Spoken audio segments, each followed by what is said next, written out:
It is 6 p.m. here in Cairo, time for the news bulletin, and we will be starting straight away with the main headlines. Minister of Foreign Migration and the Egyptian Expatriates Affairs, Badr Abdulati, holds a phone call with the European Union Foreign Policy Chief Kaya Kallas on building settlements in the West Bank. Gaza Civil Defense Agency says at least 17 people were killed in the Israeli strikes.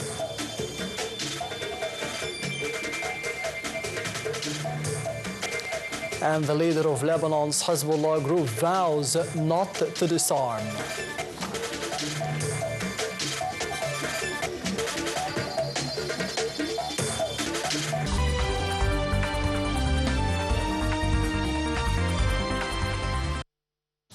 Minister of Foreign Immigration and the Egyptian Expatriates Affairs, Badr Abdulati, reiterated the Egyptian absolute rejection of the Israeli occupation's expansion moves in Gaza, as well as the future settlement plans in the West Bank. Egypt's top diplomat also firmly opposed and slammed the latest Israeli statements, calling it Greater Israel as helping to further inflame tensions in the region. The minister made these remarks as he conducted a phone call with the European Union Foreign Policy Chief Kaya Kallas along the presidential directives to intensify the international contacts, aiming at reaching a ceasefire and supporting humanitarian efforts for Gaza.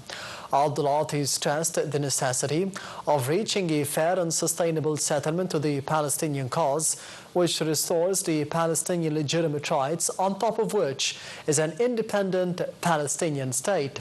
He reviewed the Egyptian continued efforts, backed by the European Union, for accessing more humanitarian aid into Gaza, holding the Israeli side fully responsible for the closure of the border crossings, which, once opened, would allow a larger amount of food and medical aid entry to end the current starvation policy in the Strip.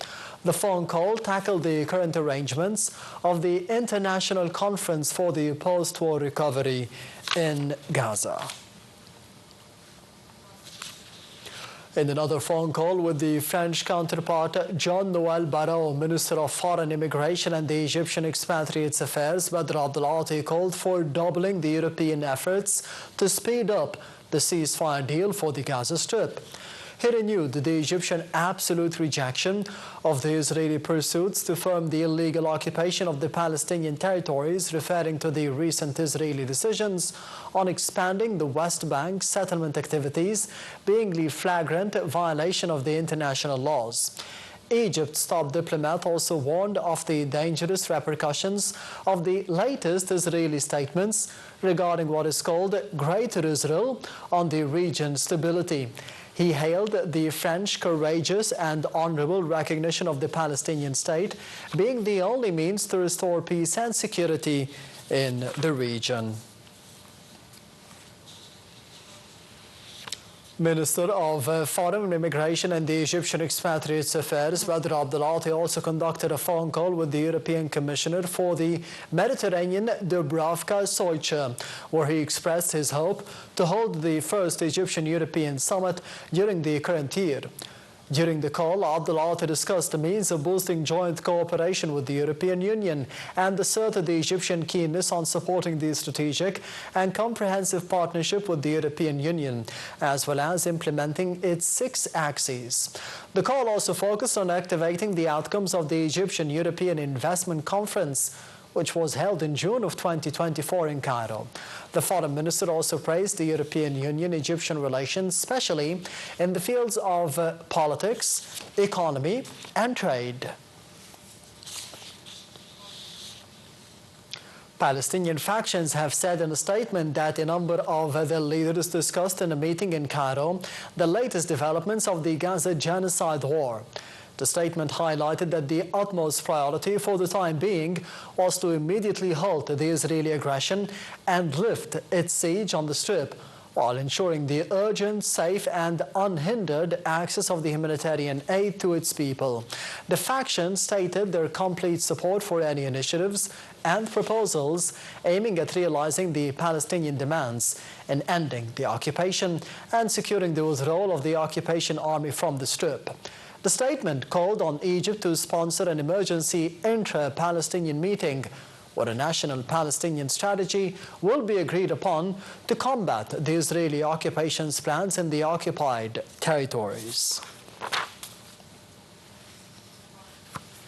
The 15th humanitarian aid convoy for the Palestinians entered the Gaza Strip through the Rafah border crossing to reach the north of the Strip.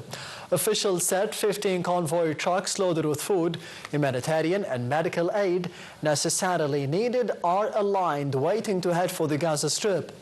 Earlier, the Egyptian humanitarian aid convoy Zaid al-Izza from Egypt to Gaza entered from Egypt through the Rafah border crossing.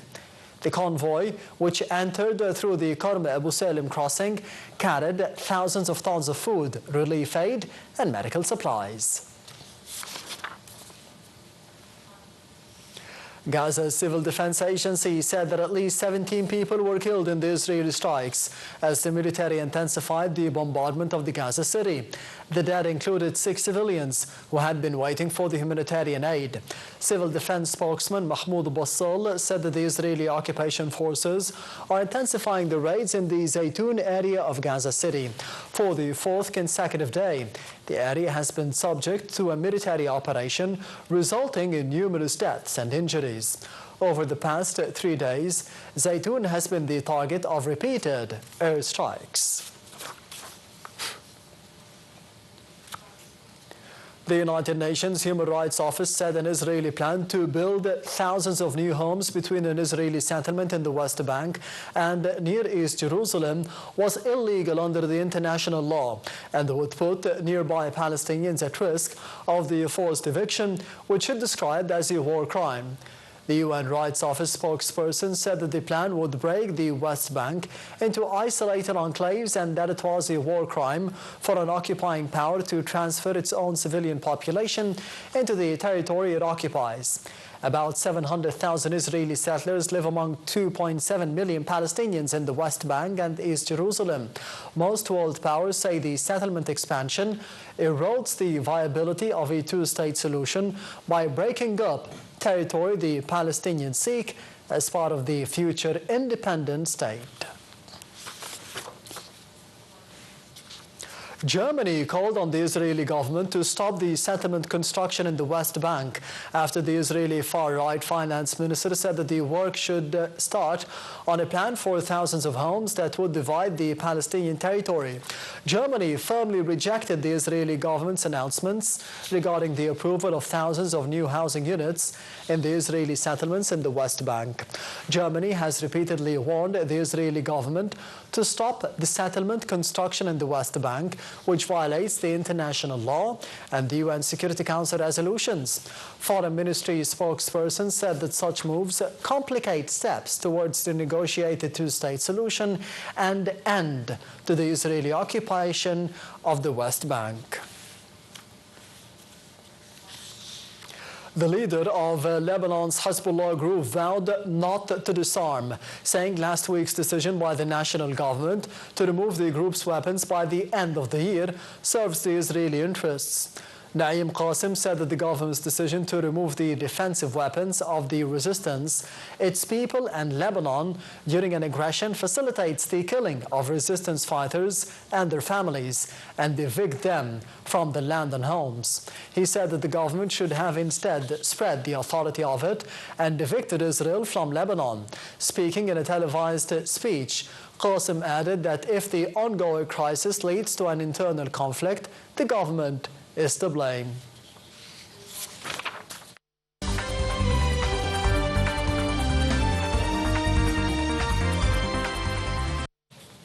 Ukrainian drones hit a Russian oil refinery and an apartment block in an overnight attack, just hours before the U.S. President Donald Trump hosts the Russian counterpart Vladimir Putin for a high-stakes summit in Alaska. Ukrainian drones hit a Russian oil refinery and a department block in an overnight attack just hours before American President Donald Trump hosts his Russian counterpart Vladimir Putin for a high-stakes summit in Alaska. Kiev has targeted Russian oil depots and refineries in long-range drone attacks in what it calls retaliatory strikes for Moscow's nightly barrages of Ukrainian cities and its energy grid. The Ukrainian military said Friday. It hit a large oil refinery in the central Russian city of Syzran, some 800 kilometers behind the front line. Ukraine source said that the Syzran oil refinery in the Samara region of Russia, one of the largest in the Rosneft system, was hit, referring to the network of facilities owned by Russian state-run energy giant Rosneft.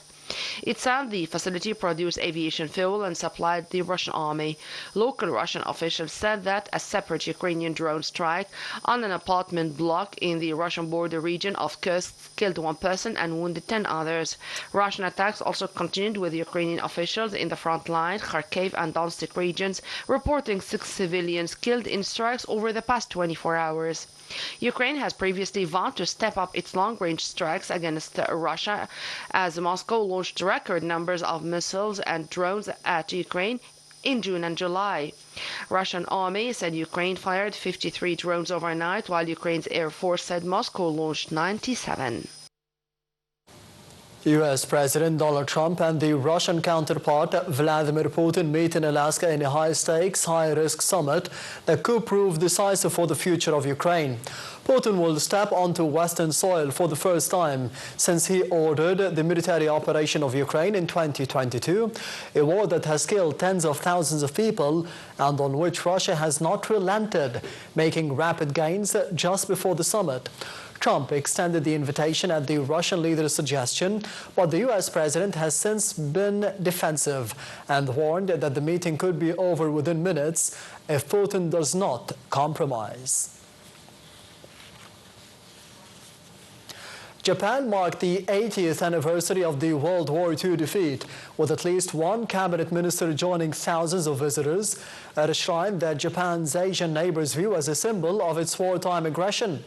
Shinjiro Koizumi, Japan's agriculture minister and the contender in the ruling Liberal Democratic Party's leadership race last year, arrived at the Yasukuni Shrine in Tokyo early on Friday. Among the 2.5 million war dead commemorated at the shrine are 14 wartime leaders convicted of the most serious war crimes, along with over 1,000 others found guilty by the Allied tribunals after Japan's 1945 defeat. Prime Minister Shigeru Ishiba attended a separate war memorial event in Tokyo, along with the Emperor Naruhito. Flash floods triggered by the torrential rains have killed at least 120 people and left scores others missing in India and Pakistan over the past 24 hours as the rescuers brought to safety some 1,600 people from 2 mountainous districts in the neighboring countries. Experts say the cloudbursts have increased in recent years, partly because of the climate change, while the damage from the storms had also increased because of the unplanned development in mountain regions. In India-controlled Kashmir, rescuers searched for missing people in the remote Himalayan village of Chusati after flash floods a day earlier left at least 60 people dead and at least 80 missing.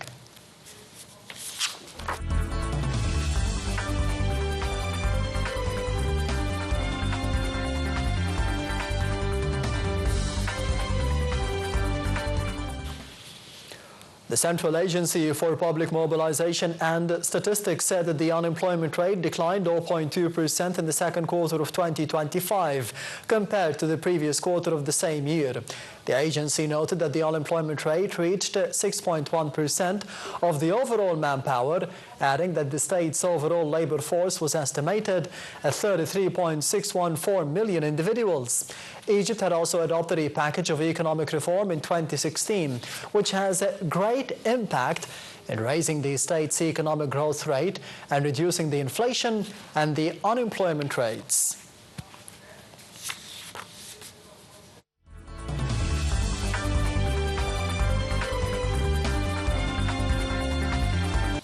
And this brings us to the end of the news bulletin for now. Thank you for watching and goodbye.